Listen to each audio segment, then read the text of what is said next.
Look at me. I am 95 years old. I am sitting in a chair that costs more than your first house, in a room that smells of clinical cleanliness and expensive silence. I am the version of you that won't arrive for another 60 or 70 years, but I am here now to tell you that you are currently committing a slow, polite suicide. You call it stability. You call it being responsible. I call it the liquidation of your only non-renewable asset. You think you are protecting your life by staying in that gray room, staring at that flickering monitor, and collecting that direct deposit. You aren't protecting anything. You are trading your capacity for fire for a lukewarm cup of water. I have watched you for decades. I have seen you choose the certain no over the uncertain. Yes, every single morning, you believe that the paycheck you receive on Friday justifies the rot that happens in your chest on Monday. It doesn't. Mathematics doesn't care about your comfort.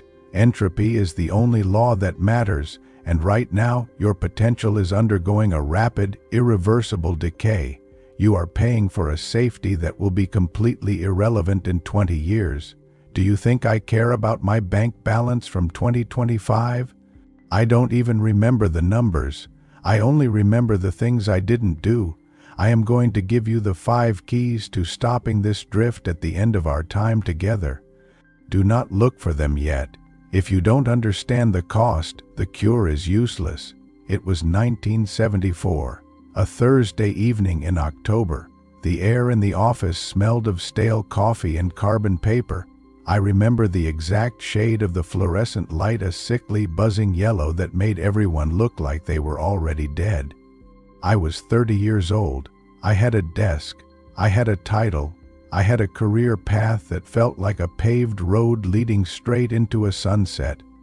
My boss, a man named Miller, walked past my cubicle. He looked at me and said, "Keep it up, kid. Another 20 years and you'll have my office." He meant it as a compliment. To him, that was the ultimate prize, a slightly larger desk, a slightly better view of the parking lot.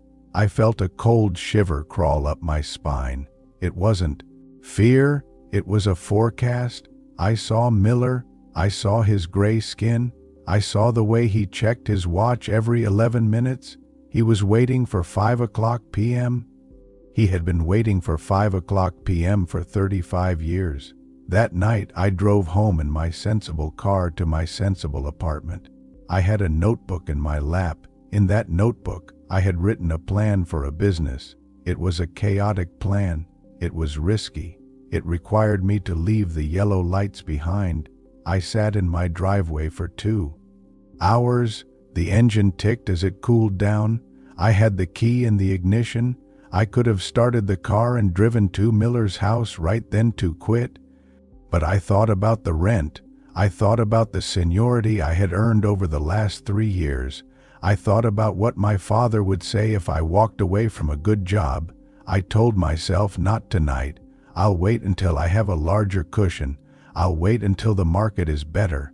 I stayed in the car until the windows fogged up. I chose the paycheck. I chose the safety of the yellow light. I didn't realize that in that moment I wasn't choosing a job. I was choosing a trajectory.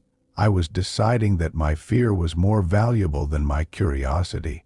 I was investing in a sunk cost. I had spent 3 years at that firm, and I didn't want those years to be wasted. So to save 3 years of work, I decided to waste the next 50. The math of that decision is haunting. You think you are being careful. You think you are weighing the pros and cons. You aren't. You are a victim of a psychological glitch. You are valuing the security of today at a premium while discounting the atrophy of tomorrow to zero. But atrophy is never zero. It is compounding. Every day you stay in that routine, your ability to leave diminishes. Your muscles for risk-taking are shrinking. Your standing in a world you don't even like is becoming a cage. I watched myself do it. I watched the years turn into a blur of Thursdays, each one looking exactly like that evening in 1974. The yellow light never changed. I just grew older under it. and the business in the notebook. The ink faded, the paper turned yellow, just like Miller's skin, just like mine is now. I am telling you this because you are sitting in your driveway right now. The engine is cooling, the windows are starting to fog. You think you have time to decide. You don't. The forecast is already written. If you don't move, you are already Miller. You just haven't noticed the gray in your skin yet. The erosion is never a landslide. It is a leak, a single drop of your soul hitting the floor every time you hit the snooze button. By 1985, my safety had become a terminal diagnosis. I was no longer the man with a notebook in the driveway. I was a man with a mortgage, a pension plan, and a profound sense of invisible suffocation. I want you to look at your hands right now. In your mind, they are the hands of a person who can still grasp the world. In my reality, they are paper thin and trembling.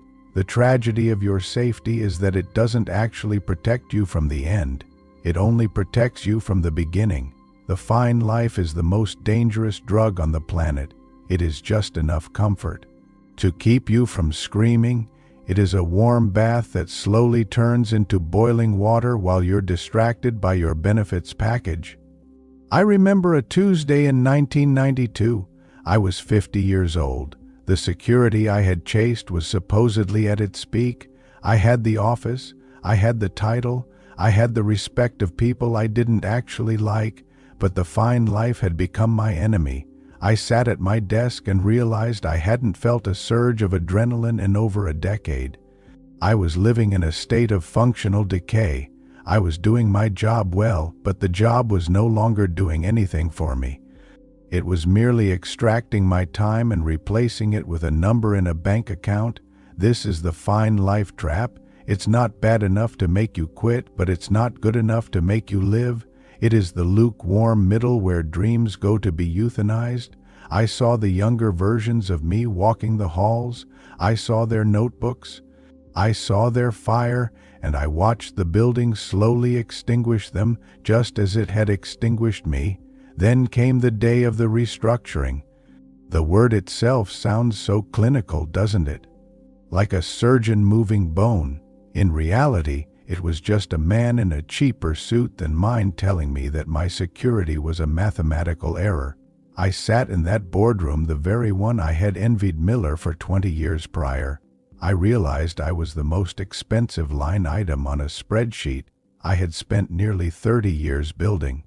A reputation in a building that was being sold for its land value. That was the turning point. The cold mathematical clarity, the moment the illusion of safety dissolved and left me shivering in the draft. I hadn't been responsible for 30 years. I had been a gambler who didn't realize he was betting against the house. I had bet my life that the company would always need me. The house always wins. I looked at my reflection in the window of that boardroom. I didn't recognize the man staring back. He looked like a product that had stayed on the shelf past its expiration date. The sunk cost fallacy had eaten my prime. I remember thinking, I've put nearly 3 decades into this.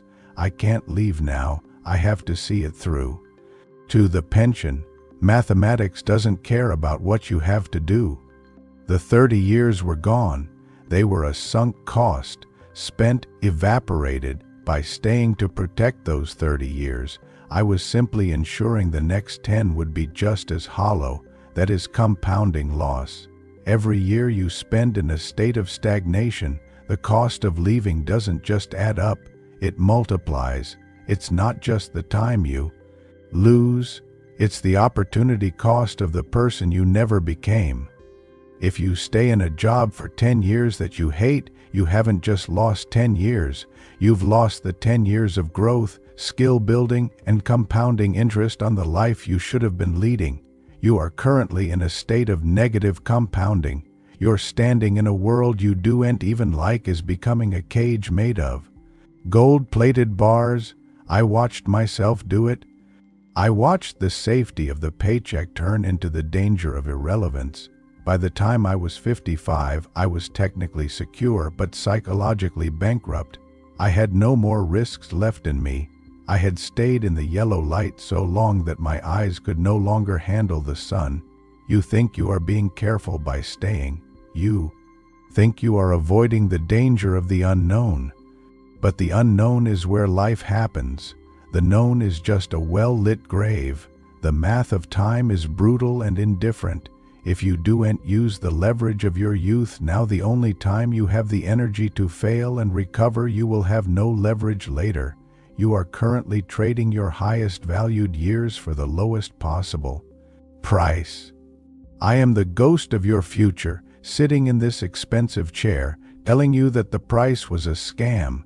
The invoice is coming, and you cannot pay it with a title or a steady deposit. You pay it with your soul. I am looking at the balance sheet of my life, and the safety column is empty. Only the risks taken column has any value. Now, do you understand the math yet? Or do I need to show you the end? Stop looking at the screen for a second and look at the walls around you. Do they feel solid? They aren't. They are curtains, and they are closing. I am breaking the fourth wall of your life because I am the only one who can afford to be this honest with you. You think you have plenty of time. That is the most expensive lie you have ever told yourself.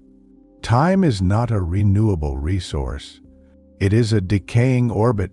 Every minute you spend preparing to live is a minute you have spent dying. Let's talk about the science of your paralysis. It's called decision fatigue coupled with loss aversion. Your brain is hardwired to fear losing $100 more than it values gaining $200. You are biologically biased toward the mediocre now over the magnificent later. But in the far future where I live, loss aversion is a joke because you eventually lose everything anyway. Your health, your status, your paycheck, your life. The only thing you can't lose is the memory of the risks you actually took. I am looking at my safety from 1974. It is gone. The company is gone. The social standing is gone. All that remains is the atrophy of the man who didn't get in the car. You are liquidating your future potential to pay for a comfort that will be a footnote in 50 years. You are trading your greatness for insurance. Now I promised you 5 keys to stop this drift. Pay attention. I don't have the breath to say them twice. 1. Define the cost of inaction. Stop calculating what you might lose if you leap. Start calculating what you will lose if you stay. In 5 years, if you are in the same chair, doing the same task, how much of your soul will have evaporated? That is your real bill, to kill the sunk cost. The years you have already spent in that job are gone. They are not an investment. They are a spent fuel. Do not throw the next 10 years after the last 10 just because you want to make it count. It only counts if you stop the bleeding now. 3. The 2-year horizon rule. Nothing you are doing today for safety will matter in 20 years. If your current routine doesn't build a skill or a memory that lasts 2 decades, it is a waste of time. Optimize for the permanent, not the temporary paycheck. 4. Burn the safety net. As long as you have a plan B, you will never commit to plan A. Safety is a siren song that keeps you near the shore where the water is stagnant. Go where the water moves. Risk is the only thing that keeps you young. 5. Audit your social standing. You are staying because you care what people at the office think. In 30 years, you won't remember their names. Why are you living your life for the applause of ghosts? I am 95 years old. I have all the security in the world now, and it is worthless. I would trade every cent of my safe retirement for 1 hour of the terror you feel right now, because that terror means you are still alive. That terror means you still have a choice. I don't. I am just the forecast. You are the weather. Stop watching. Close this tab. Go to your notebook. Do the thing you are thinking about right now. Later never comes. There is only now, or the long, quiet rot. Leave now.